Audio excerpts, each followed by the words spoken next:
Boa noite, amados irmãos, a graça e a paz do Senhor Jesus.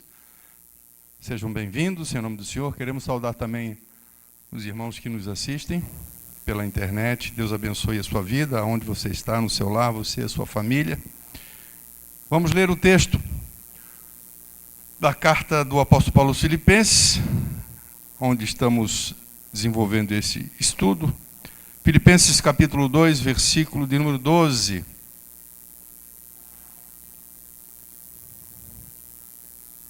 Filipenses capítulo 2 e versículo de número 12. Avisar a igreja, gostaria de aproveitar a oportunidade para avisar que na próxima quarta-feira nós estaremos transmitindo o culto, mas na realidade será um culto gravado. Nós vamos gravar na segunda-feira, né, pela proximidade das festas. Então, quarta-feira você pode, às 20 horas, você vai ter a palavra que vai ser dirigida. Vamos ter uma parte de louvor também, mas nós não teremos culto presencial na próxima quarta-feira. Então, já gostaríamos de avisar.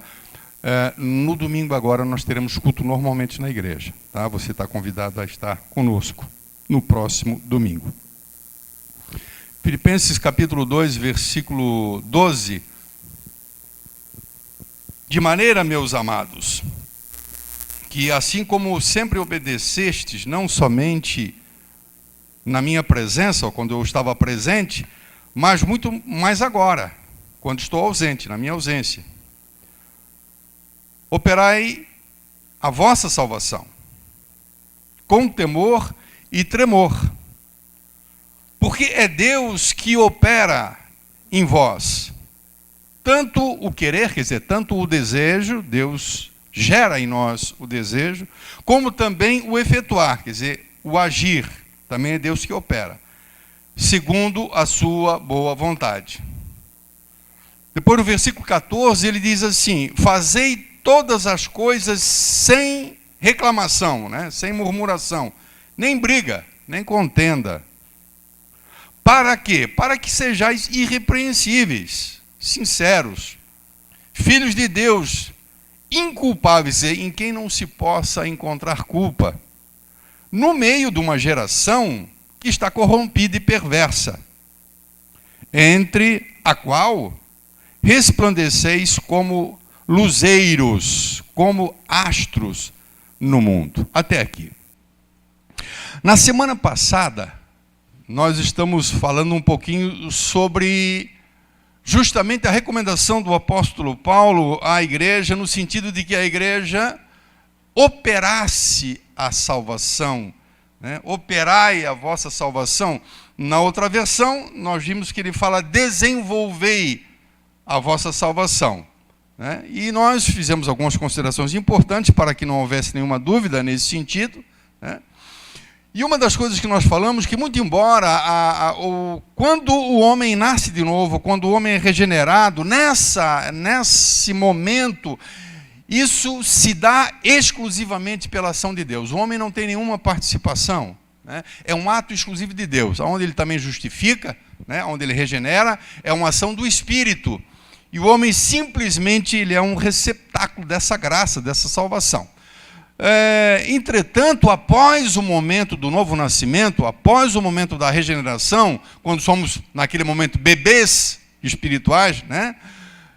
Deus nos coloca num processo, Deus requer de nós um processo de crescimento, assim como uma criança, né? Nasce um bebê e ele vai ser alimentado, ele vai se desenvolver, né? Com uma ação evidentemente de Deus, que Deus o abençoe e dá essa condição para que ele desenvolva, mas também requer o cuidado das pessoas, da mãe, do pai, enfim, das pessoas que vão estar cuidando desta vida para que ela possa crescer. Da mesma forma, na nossa vida espiritual, há necessidade, é mistério que haja esse crescimento, esse amadurecimento, esse aperfeiçoamento, visando exclusivamente algo, para que nós nos tornemos cada dia mais e mais semelhantes a Cristo. Fomos chamados para uma salvação e parte disso também inclui o fato do desejo de Deus de que nós nos tornemos parecidos, né? No caráter, na mente, no pensamento, no coração, como Cristo, né? Deus não quer que nós permaneçamos meninos. Ele não quer que nós permaneçamos, mas que nós venhamos a crescer. Existem alguns textos interessantes que eu gostaria de compartilhar com os irmãos. Hoje nós não temos, né, Romero, hoje nós não temos o telão, né? Então nós vamos ter que abrir. Efésios, capítulo 4, Efésios 4, versículo de número 11.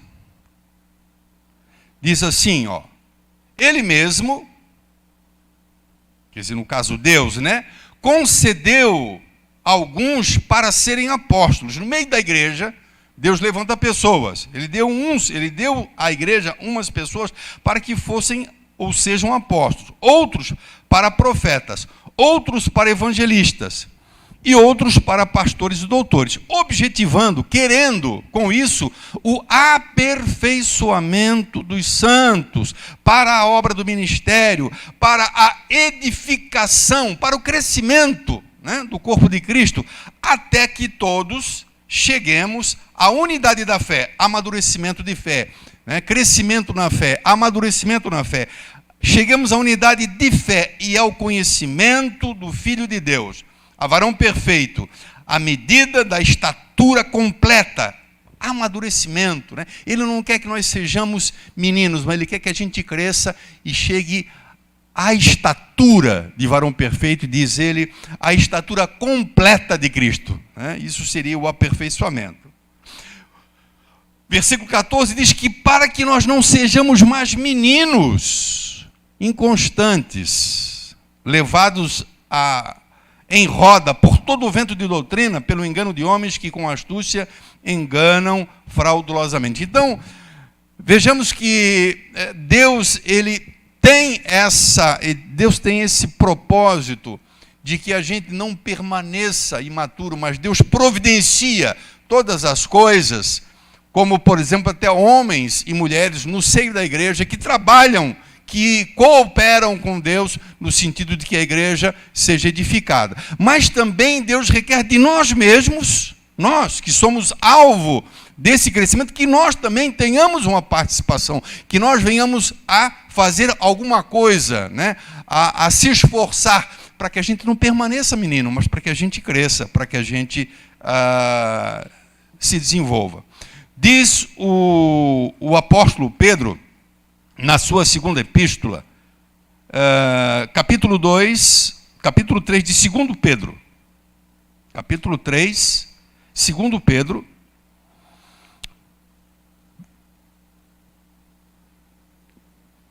Diz assim, ó, no versículo 17, 2 Pedro 3 e 17, vós, portanto, amados, sabendo isto de antemão, guardai-vos de que, pelo engano de homens abomináveis, sejais juntamente arrebatados e descaiais da vossa firmeza. Então aqui seria um retrocesso, não seria nem ficar na mesma, mas seria retroceder, né? Que vocês não sejam arrebatados e descaiais da vossa firmeza.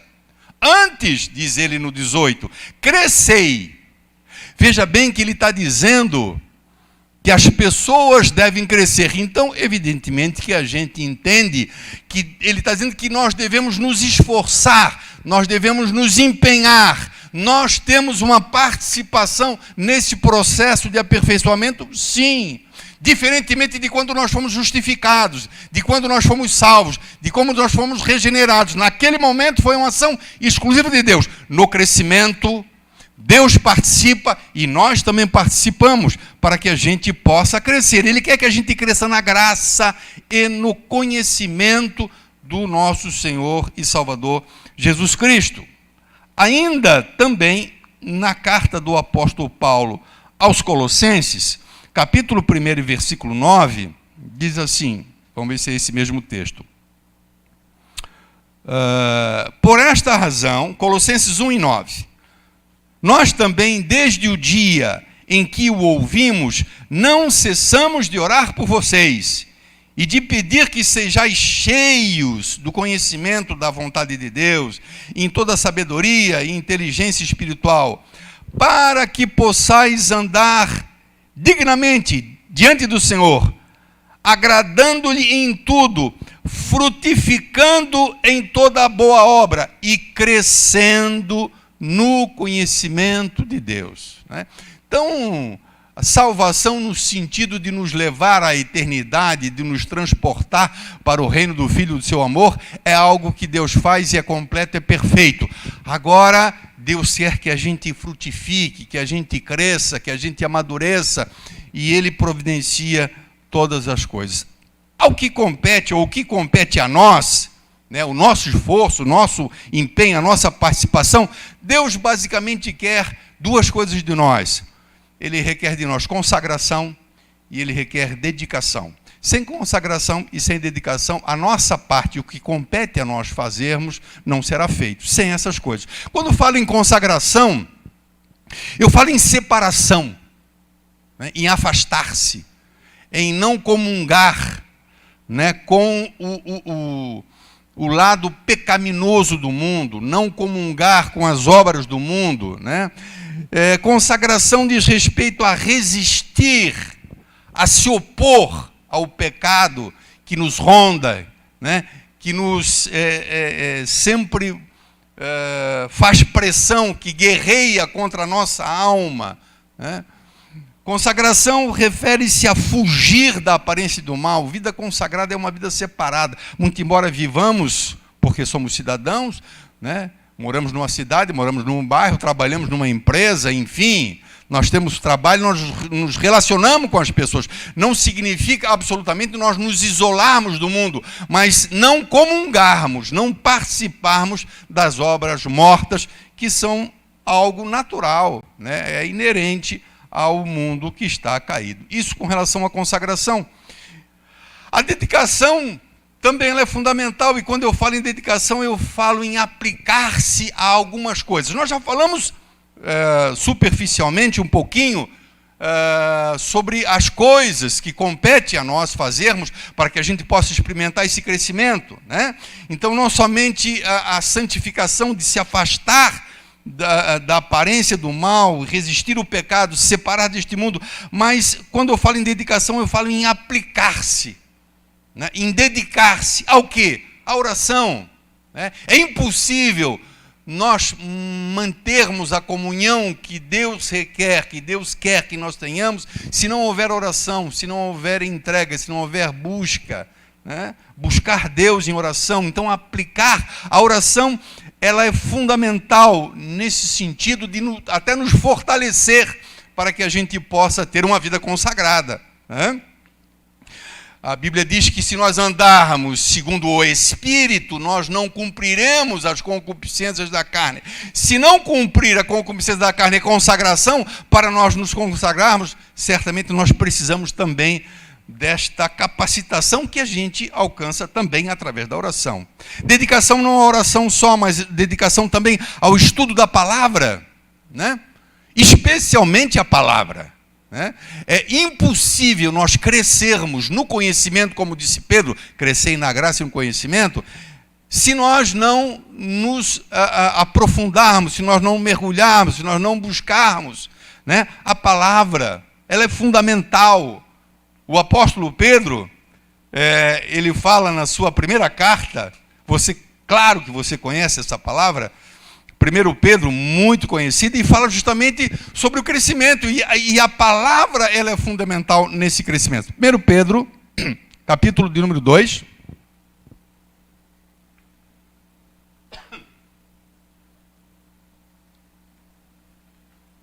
Primeira carta do apóstolo Pedro, capítulo 2, ele fala assim, ó, deixando toda a malícia. Então aqui a gente está falando já de consagração, né? De separação, de afastar-se do pecado, deixando, pois, toda a malícia, o engano, fingimento, inveja e todas as murmurações. Diz o versículo 2, desejai afetuosamente como meninos, novamente nascidos. Então aqui, irmão, é aquela situação da pessoa que nasce de novo. Deus gerou uma nova vida, mas é um menino, e como menino ele necessita crescer. Então nós devemos desejar afetuosamente como meninos recém-nascidos, ou novamente nascidos, o leite racional, o leite que é dado, né, conforme a necessidade. Precisa ser dado esse leite, né, esse alimento.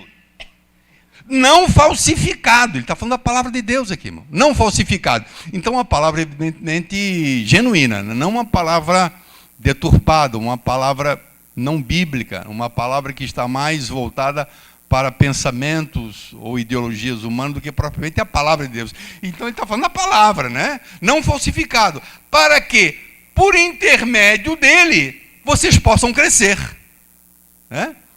Ele está falando aqui desse crescimento. Pedro fala de crescimento. Nós temos que crescer. Então eu te pergunto, como é que alguém que não se separe, como é que alguém que não resista o pecado, que não fuja da aparência do mal, como é que alguém que não busque e não se aplique à oração, que não se aplique a conhecer a palavra de Deus, como poderá essa pessoa crescer na mesma medida de alguém que se aplica, que se esforça, que opera essa salvação, que diz o apóstolo Paulo: operai a vossa salvação.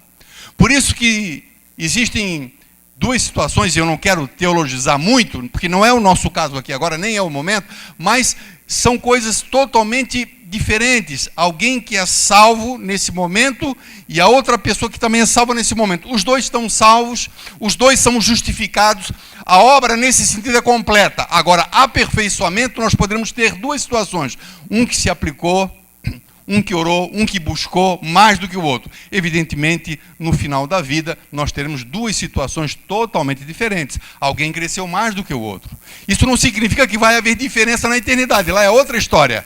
Mas aqui, nesse mundo, nós teremos alguém que de repente está numa condição, não diria de menino, mas não tão crescido, não tão maduro, como alguém que se empenha mais. Por isso, a advertência do apóstolo Paulo, que há essa responsabilidade, de que nós também temos essa responsabilidade de participar desse processo de crescimento, de amadurecimento, de aperfeiçoamento. Tá? Eu podia falar sobre outras coisas com relação à dedicação, né? Eu podia falar, por exemplo, sobre exercício do dom ou ministério, né? Existem advertências na Bíblia onde o dom que a gente recebe e o ministério que Deus nos deu, ele deve ser praticado. E à medida que a gente exerce o dom, também a gente não somente ajuda os outros a crescerem, né? Nós estamos edificando os outros através da prática do dom, como nós também somos edificados, né? E também a prática do bem, né? A dedicação em fazer o bem, não somente deixar de fazer o mal.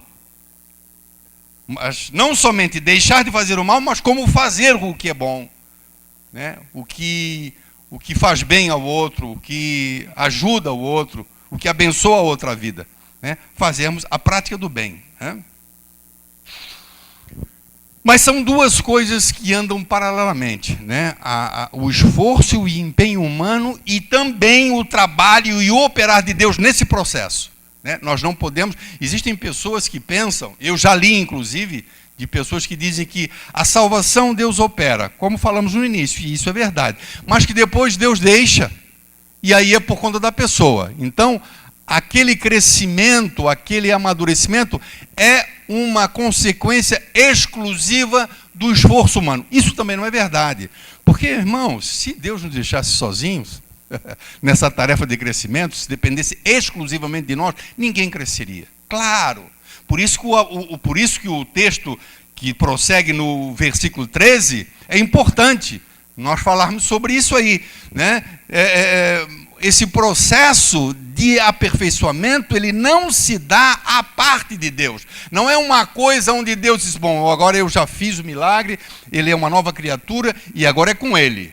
Vou abençoá-lo, vou ajudá-lo, mas o crescimento é com ele. Não, Deus também continua trabalhando nesse processo de santificação. Se não fosse assim, irmão, se não fosse isso, já no início dessa carta aqui em Filipenses, ele não teria dito, o apóstolo Paulo, no versículo 6 do capítulo 1 de Filipenses, o seguinte: tendo por certo isto mesmo, que aquele que em vós começou boa obra, e aqui ele fala da regeneração, ele fala da justificação, quer dizer, o momento em que a pessoa nasce de novo, isso é o início, né? Muito embora como salvação já esteja completa. Mas esse aperfeiçoamento até alcançar a estatura de Cristo, esse crescimento, Deus também faz. Aquele que começou a boa obra, ele a aperfeiçoará até o dia de Jesus Cristo. Então nós vemos que Deus também trabalha através do seu Espírito Santo no sentido de nos santificar. O processo de santificação, ele conta com a ação de Deus e conta com a nossa participação e com o nosso esforço. Deus, ele opera em nossa vida nesse sentido, né? E quando o apóstolo Paulo escreve a sua carta aos Efésios, ele faz menção sobre isso, sobre esse poder de Deus latente, esse poder de Deus dentro de nós, que faz com que a gente seja transformado. Não é somente, irmãos, uma questão de exercício humano, né, de fazer isso, deixar de fazer aquilo, de estudar a palavra. Existe um poder, sim, dentro de nós, que está nos aperfeiçoando, está nos mudando, né? Ao mesmo tempo que nós também nos empenhamos, Deus muito mais trabalha, e eu diria que até o trabalho maior é de Deus, né? Quando ele escreve, o apóstolo Paulo escreve aos Efésios, no capítulo 1 e no versículo 18, olha só o que ele diz. Efésios 1 e 18.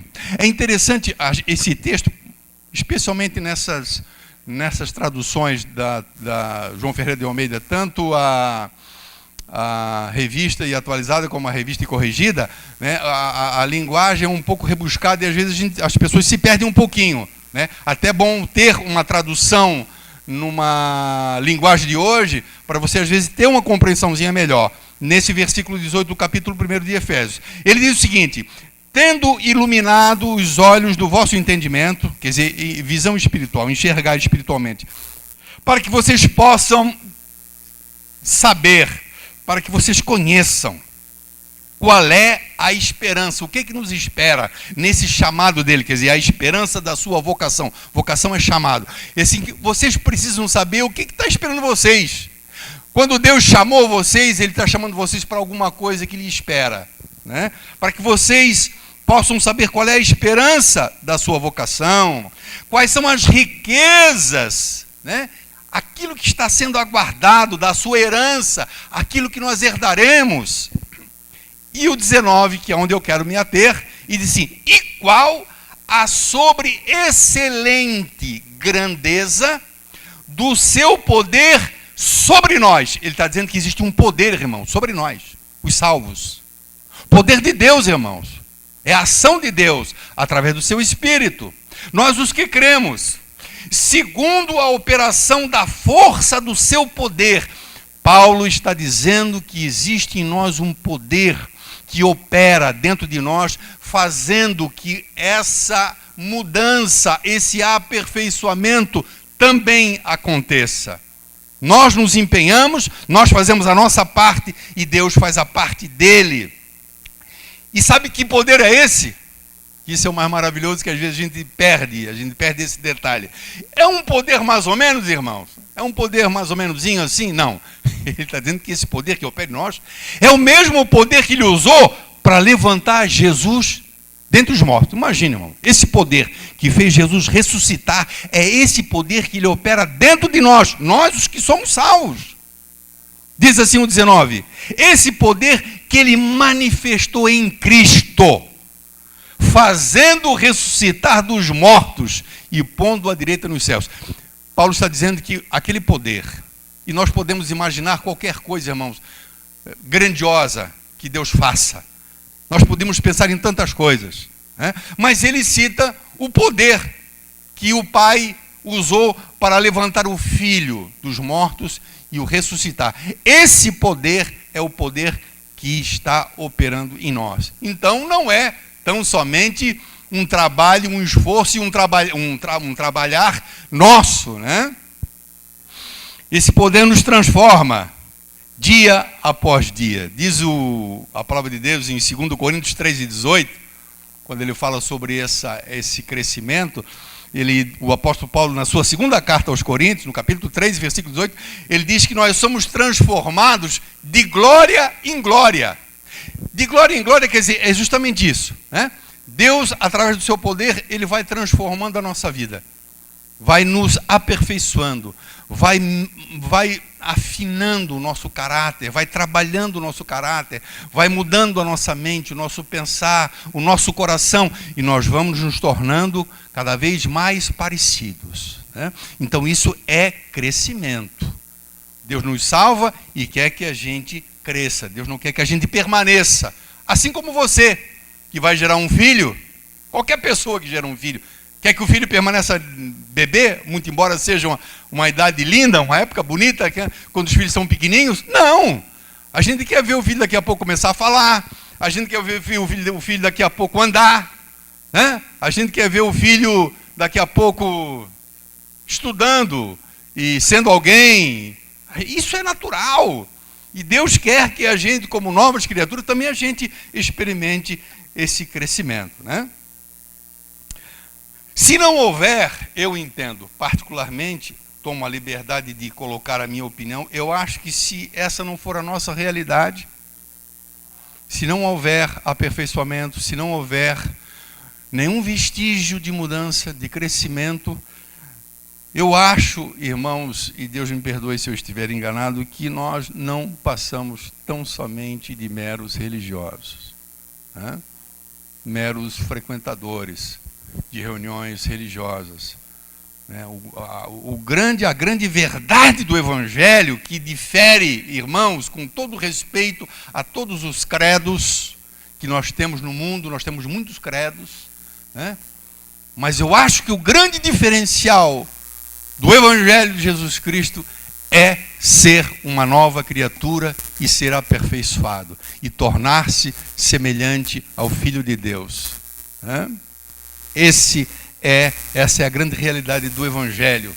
Mudança, transformação, crescimento, né? E uma outra coisa também interessante nesse texto é que Paulo, ele estimula a que os irmãos se empenhem em desenvolver essa salvação, em fazer a sua parte, né? Cada um faz a sua parte, sabedores, é isso que ele quer alertar, sabedores que esse desejo que nasce no nosso coração, olha só que lindo, é o que ele fala no 13, o desejo que nasce no nosso coração, de nós crescermos, aquela inconformação, nós não nos conformamos, irmão. Meu Deus, eu não aceito, eu sinto que ainda sou em grande parte aquele homem, aquelas coisas ainda permanecem em mim, Senhor. Senhor, eu quero mudar, eu quero crescer, eu quero ser aperfeiçoado, eu quero me esforçar. Esse desejo, essa vontade, que é o impulso que nos leva a buscarmos isso, a fazer a nossa parte, ao que nos compete, ele diz que isso é Deus que gera em nós. Não é para pensar, será que isso é do meu coração? Será que isso veio de mim mesmo? É que eu não estou ficando meio maluquinho, estou querendo demais? Não! Operai a vossa salvação com temor e tremor, sabendo que é Deus que opera em vocês, tanto o querer, tanto esse desejo, tanto essa vontade de progredir, de melhorar, como também a prática, quer dizer, levar a coisa a cabo. O que eu preciso? Eu sinto que eu preciso buscar Deus, eu preciso buscar mais a palavra de Deus, eu vou me empenhar, eu vou começar agora alguma coisa no sentido de começar a entender mais, a estudar mais, vou procurar, sei lá, tantas maneiras a gente tem, o culto, mas tantas formas, né? Sozinho, com a ajuda de alguém, em grupo, né? Esse desejo, eu vou começar a estudar a palavra de Deus. Puxa, eu nunca tive essa prática de estudar, né? Sempre fui acostumado só a ouvir uma palavra na igreja. Então, essa vontade que é gerada em nós, Deus opera. E a efetivação, quer dizer, o ir atrás, de fato, não ficar só no desejo, também é Deus que faz. Então, ele está dizendo assim, olha, não se preocupe, esse desejo que vocês têm, isso vem de Deus. E certamente Deus vai ajudar vocês a vocês buscarem esse crescimento. Porque é Deus que o opera em vocês tanto o querer como o efetuar, segundo a sua boa vontade. Deus tem uma boa vontade com a gente, Deus quer que a gente cresça. Então Deus vai nos ajudar. Deus vai colocar em nós o desejo, a vontade, e Deus vai nos capacitar a efetivamente nós fazermos o que Ele quer. Na tradução da Liga Bíblica Mundial, esse versículo 13, ele diz assim, está traduzido assim: porque Deus está operando em vocês, então pode buscar o crescimento, vão operar a salvação, porque é Deus que está operando em vocês, ajudando-os a desejar. Ele está ajudando vocês, primeiro, a vocês desejarem obedecer a Ele. E depois, Ele está ajudando vocês a vocês fazerem o que Ele quer. Então, essas duas áreas da nossa vida, o sentir e o realizar. Quantas vezes na nossa vida, independentemente de ser coisa de Deus ou não, quantas vezes a gente sente o desejo de alguma coisa, sente o desejo, mas no fundo não faz. A gente projeta alguma coisa, puxa, eu tinha vontade de fazer isso. Eu estou com vontade de tocar violão já há uns 3 anos, ainda não comecei. É sério. Tenho um desejo, mas não faço. Que depois do cara velho, não sei se é fácil aprender a tocar violão. Aí, Mateus, tu acha que é fácil? Não é fácil. Meu Deus do céu. Quem sabe? Então é assim, muitas vezes a gente tem um desejo, mas não tem, não vai efetivar. Ele está dizendo que nesse processo de santificação, de crescimento, de aperfeiçoamento, de busca, Deus gera em nós o desejo e Deus nos habilita, nos capacita a fazer a nossa parte. Eu estava pensando sobre isso quando estava preparando o estudo, eu estava meditando sobre a intenção do apóstolo. Puxa, por que ele diz que nós devemos operar a nossa salvação, devemos desenvolver a nossa salvação com temor e tremor? Porque é Deus que faz isso dentre nós.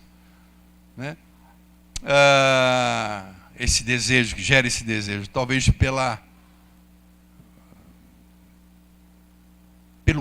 acho que se torna mais, nós nos tornamos mais comprometidos, a coisa é mais séria, irmãos, não é uma coisa que brota, que vem de nós mesmos, É como se ele dissesse assim: olha, não pense que esse desejo que está no coração de vocês, isso é de vocês, que partiu de vocês. Isso é de Deus. Deus está tocando em vocês. É como se ele estivesse alertando. Isso é Deus que está fazendo.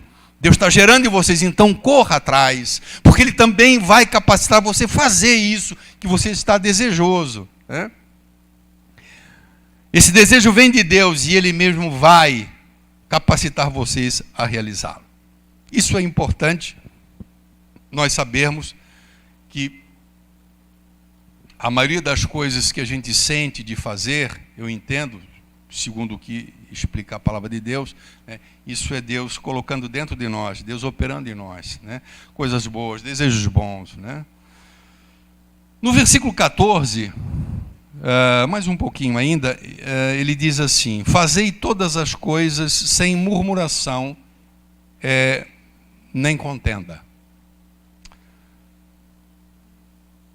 Nós já dissemos que, no caso específico da igreja dos Filipenses, que era uma grande igreja no sentido de testemunho, Os irmãos, a grande maioria realmente eram pessoas convertidas, e Filipenses era a menina dos olhos do apóstolo Paulo, mas, de qualquer maneira, nós vimos que havia ali dentro, algumas poucas pessoas que tinham algumas atitudes de buscarem vanglória para si mesmo, buscarem não pensarem nos outros. Nós vimos lá os textos, por isso que ele entra com aquela lição linda de humildade de Jesus Cristo, que se humilhou, assumiu forma de servo, e depois foi exaltado. A utilidade dessa doutrina de Paulo para falar justamente àqueles que se sentiam superiores, que buscavam aplauso dos homens, não pensavam na comunidade, pensavam em si mesmos, E muito provavelmente, no meio, talvez até, quem sabe, dessas pessoas houvesse esse tipo de coisa. Então, ele, no 14, ele coloca assim bem claro: olha, não façam com murmuração, nem contenda. Porque, claro, se existe disputa dentro da igreja, muito provavelmente poderá haver contenda, né? Se alguém busca alguma coisa para o seu próprio interesse ou para a sua própria exposição para que seja visto, se alguém se colocar no caminho, fatalmente vai gerar problema, né? Então ele diz para fazer sem murmuração e sem contenda. A murmuração e a contenda são atitudes opostas, totalmente opostas ao testemunho de Jesus Cristo. Porque ele no capítulo 2, ele fala, nós estamos no capítulo 2, ele fala sobre a humildade de Jesus, né? Que eles deviam fazer tudo com humildade, né? Pensando nos outros, não em si mesmos. Agora, a murmuração e a contenda, elas são atitudes opostas ao testemunho, à vida que Cristo manifestou nesse mundo, aonde ele manifestou a sua humildade e aonde ele manifestou a sua mansidão. Então, se eu não manifesto nem mansidão e nem humildade, evidentemente, né, que o meu testemunho está totalmente oposto e eu estou muito longe ainda daquilo que estamos tratando, do que Paulo está tratando, que é esse aperfeiçoamento até nos chegarmos mais próximo, né, do modelo, do paradigma, né, que é Cristo, né? A murmuração e a contenda, que é o que ele diz ali, elas dão um mau testemunho ao mundo, irmãos. E interessante que ele está falando no versículo 15 que nós devemos agir dessa forma, sem contenda e sem murmuração, para sermos irrepreensíveis, no versículo 15, para sermos inculpáveis, né? No meio de uma geração corrompida e perversa, entre a qual resplandeceis como luz, como astros, como luzeiros. Então, jamais, né, esse tipo de atitude de murmuração e de contenda pode manifestar ao mundo, né, nós que somos chamados para sermos luz e sermos sal da terra.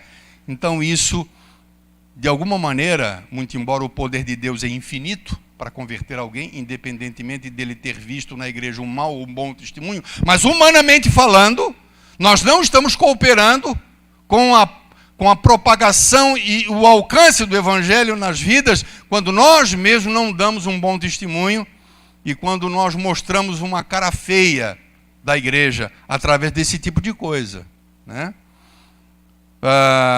Nós não devemos agir dessa forma. Ao contrário, o ensino do apóstolo Paulo nas suas cartas fazem justamente, ou falam justamente o contrário. Efésios capítulo 4, versículo de número 2, diz assim. Efésios capítulo 4, versículo 1, perdão.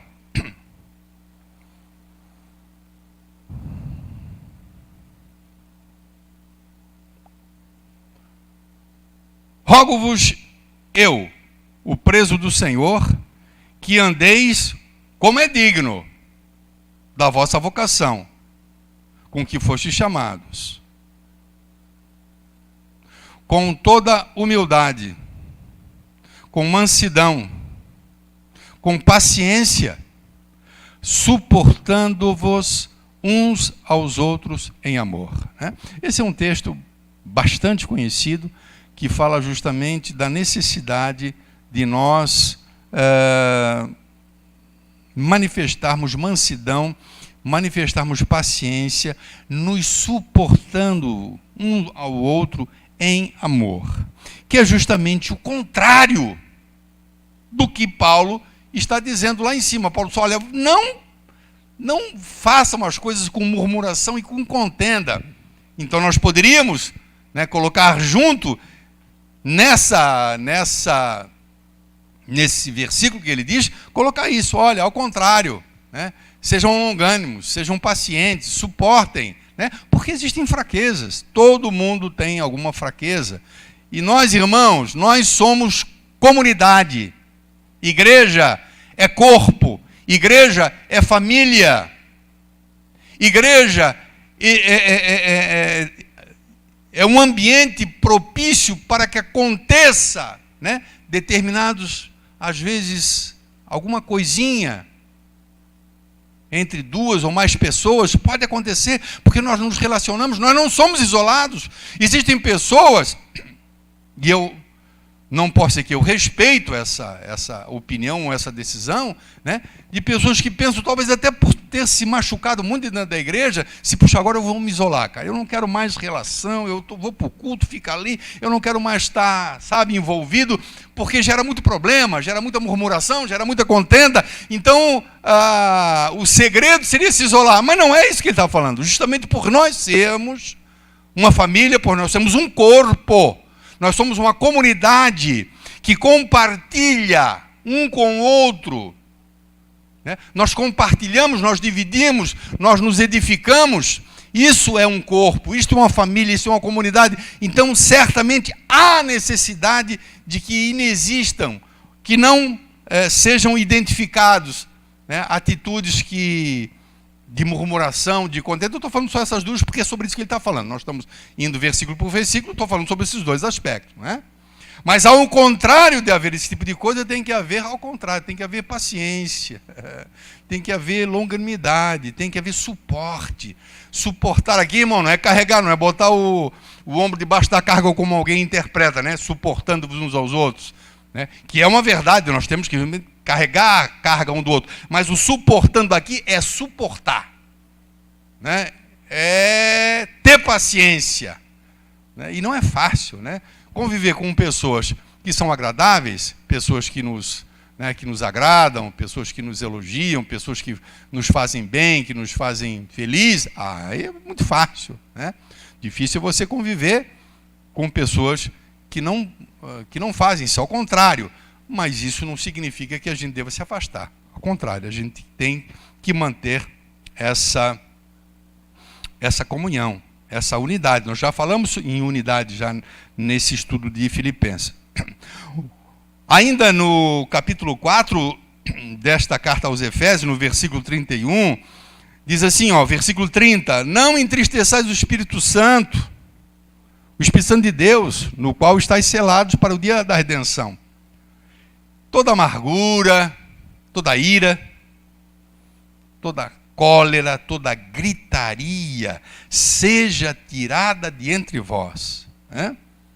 Eu estou falando isso porque isso, né, só corrobora, só reforça esse conselho do apóstolo Paulo às igrejas de Filipenses, dizendo que tudo que eles fizessem, eles não deveriam fazer com murmuração ou em meio a contendas, né?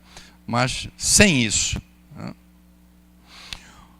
O apóstolo Tiago, no capítulo 5, versículo 9, diz assim, irmãos, não vos queixeis uns contra os outros, para que não sejais julgados.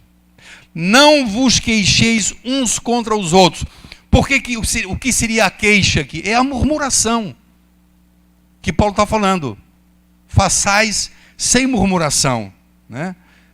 Quando eu me queixo de alguém, e isso cá para nós acontece, né, irmãos? Isso acontece, né? A gente sabe que eu não diria que é natural, mas acontece. Em todo lugar, em toda a igreja acontece esse tipo de coisa, porque sempre vai acontecer alguma coisinha e de repente a gente se apanha fazendo um comentário, né? Se queixando. O ideal, evidentemente, é que a gente não tivesse essa atitude. Pelo menos é o que diz a palavra de Deus em Tiago 5 e 9, né? E também o apóstolo Paulo, quando escreve a sua segunda carta a Timóteo, no capítulo 2, versículo 24, ele diz que não convém ao servo de Deus viver contendendo. Não convém ficar discutindo, ficar brigando, né? Ficar disputando. Não convém, né? Nesse processo do aperfeiçoamento, por que falamos sobre isso? Por que Paulo fala sobre murmuração e contenda? Porque, irmão, se existe uma coisa que precisa ser aperfeiçoada na nossa vida, esse projeto de Deus de nos aperfeiçoar, se existe uma coisa que está em mira, né, que está como alvo, é a transformação dos nossos relacionamentos, que não é uma coisa fácil. Não é fácil se relacionar. Não é fácil se relacionar com as pessoas, muitas vezes, dentro de casa. Né? Quantos problemas a gente vê em famílias, né? Existem laços de sangue, existe, né, tanta coisa. Os mesmos pais, E como existe problema, né? E na igreja, da mesma forma. Mas uma coisa que a gente tem que se lembrar é que Deus quer que os nossos relacionamentos também sejam transformados, né? Então eu sou um camarada de oração, eu sou um cara que jejua, eu sou um cara que conhece a palavra de Deus, eu sou um cara que estou na igreja, mas eu sou uma pessoa que eu não consigo me relacionar, porque justamente eu não quero esse choquezinho que às vezes acontece, que precisa ser administrado, né? E justamente ali há o crescimento, muitas vezes vai envolver pedido de perdão, né? Reconhecimento de culpa, chamar, né? E é tão gostoso quando isso acontece, né? Quando a gente consegue vencer, né? É fácil se separar, é fácil se isolar. O mundo de hoje, ele vive a experiência, né, dos múltiplos casamentos por causa disso, porque é mais fácil separar do que aperfeiçoar a relação, né?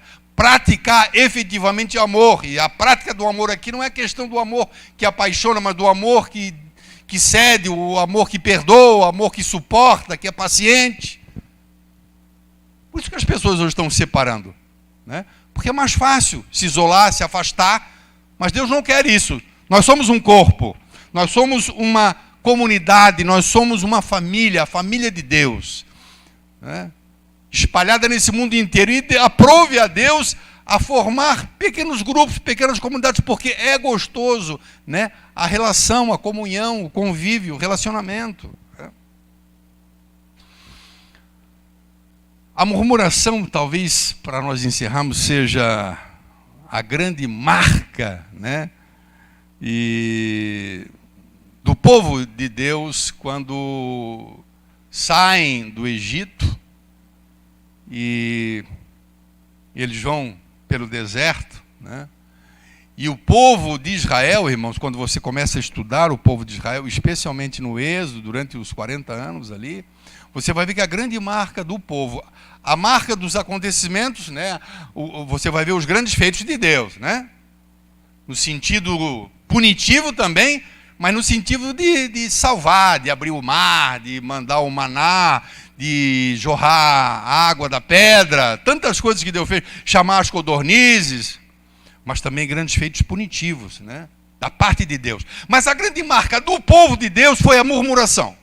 Quando a gente olha para a história de Israel, né, a gente vê essa marca, né? Um povo que murmurou porque estava no Egito.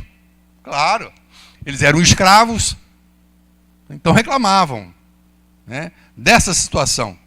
Mas também murmuraram depois porque saíram do Egito. E disseram, puxa, não era melhor nós voltar para o Egito? Né? Lá pelo menos a gente estava vivo, agora aqui no deserto nós vamos morrer. Reclamaram porque saíram do Egito, né? Murmuraram porque não tinha nada que comer. Aí Deus manda o maná. Murmuraram por causa do maná, porque não tinha carne. Foram 40 anos de murmuração. Então Paulo, não sou eu, Paulo, ele usa esse exemplo negativo de Israel para advertir a igreja, né? Aos Coríntios ele é mais severo na advertência de que não houvesse murmuração na igreja, diferentemente de Filipenses, que ele só diz, olha, façam as coisas sem contenda e sem murmuração. Mas aos Coríntios, ele é mais firme, né? Ele trata de uma maneira mais forte isso. 1 Coríntios 10 diz assim, ó, capítulo 10 de 1 Coríntios, ora, irmãos, não quero que desconheçais, eu não quero que vocês desconheçam, que os nossos pais, eles estiveram todos debaixo da nuvem, todos passaram pelo mar, foram batizados em Moisés, na nuvem e no mar, todos comeram no mesmo maná, ou manjar espiritual, todos beberam da mesma bebida espiritual que bebiam, da pedra espiritual que era Cristo, mas Deus não se agradou da maior parte deles, pelo que foram prostrados no deserto. Olha Paulo como ele é severo, irmãos, né? Ele quase ameaçador, né? Se puxa vida, isso aí é terrorismo fazer com a igreja. O tipo da coisa que ele passa para a igreja. Mas é isso que ele está fazendo. Graças a Deus que é o Paulo que está fazendo isso, né? Mas Deus não se agradou da maior parte deles. Por isso que eles ficaram prostrados no deserto. Essas coisas foram para nós feitas em figura. E está dizendo aqui de lá é um exemplo. Igreja do Coríntios, aquilo lá que aconteceu lá é um exemplo para nós. Para que nós não cobicemos as coisas ruins, como eles cobiçaram. Não vos façais idólatras. Versículo 8, não nos prostituamos. Versículo 9, não tentemos a Cristo. E o versículo 10, e não murmureis, como também alguns deles murmuraram e pereceram pelo destruidor. Paulo está falando isso para quê? Porque havia murmuração dentro da igreja dos Coríntios. E ele faz essa praticamente uma ameaça. Diz, olha, isso aqui lá atrás lá é para nós, hein? A gente tem que olhar lá o que aconteceu com eles, né? Dizendo que Deus, evidentemente, podia tratar severamente aqueles também que usassem, fizessem expediente dessa murmuração, né? Hoje nós ficamos por aqui. Na semana que vem a gente vai falar, evidentemente, sobre a questão de sermos, que eu acho que é a parte mais importante disso tudo, né? Estamos buscando esse aperfeiçoamento, esse crescimento, né? Essa estatura, mas estamos aqui nesse mundo. Qual é o propósito disso? Claro, glorificar a Deus através da nossa vida, mas também sermos, como diz o versículo 15, nós sermos luzeiros, nós sermos astros que iluminam, né, que manifestam a glória de Deus. Quando eu falo a glória de Deus, irmãos, eu não falo o poder no sentido de milagres, né, de curas, não é sobre isso que eu falo a glória de Deus, quer dizer, a glória que nos transforma, que as pessoas possam olhar em nós e ver em nós, né, o caráter de Cristo. Isso é crescimento, isso é aperfeiçoamento, e nisto nós temos participação. Por isso que o apóstolo Paulo fala, operai a vossa salvação, ou em outra versão, desenvolvei a vossa salvação. Fiquemos de pé em nome de Jesus amado. Ficamos por aqui hoje. Querido Deus e Pai, em nome de Jesus Cristo, nós te louvamos, Senhor, pela grande obra que o Senhor fez na vida de cada um de nós, dos nossos filhos, dos nossos cônjuges, dos nossos familiares, Senhor. Obrigado, Pai, em nome de Jesus, por esta tão grande salvação, porque através do sangue de Cristo nos justificastes. E também através do teu Espírito geras em nós, em nosso coração, o desejo, a vontade de sermos aperfeiçoados. E também de nos esforçarmos, de nos empenharmos e fazer a parte que nos compete. Nos afastando de tudo aquilo que te desagrada. E nos empenhando, Pai, em tudo aquilo que possa efetivamente nos proporcionar esse crescer. Como diz a tua palavra, desejamos, Pai, crescer na graça e no conhecimento. E assim possamos ser neste mundo efetivamente luz e sal, para que o mundo veja em nós a diferença. Te peço a tua bênção sobre cada vida que aqui está, sobre cada vida que está no seu lar, neste momento ouvindo a tua palavra. Que a tua mão poderosa se estenda, que a tua graça seja sobre todos, Pai. Leva-nos na tua paz, na tua proteção e no teu amor, nós oramos. Em nome de Jesus. Amém? Glórias a Deus. Deus abençoe.